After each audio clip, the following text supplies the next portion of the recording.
Hi there, I'm going to show you how to change the battery in this Mercedes key fob. You do not need any tools, you just need to replace some batteries.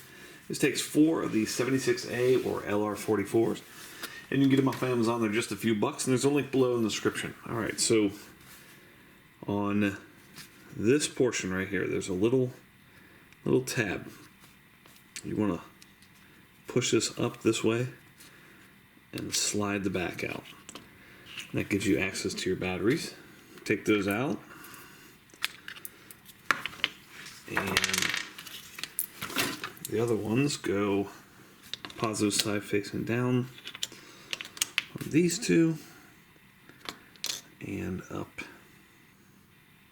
the negative side facing down on these. Now the biggest thing is you need to remember to move this tab back up when you close it. And that will, I'll give it a real quick test here. And we're all set. Thanks so much for watching. Hope this was helpful. Make sure you hit that thumbs up button.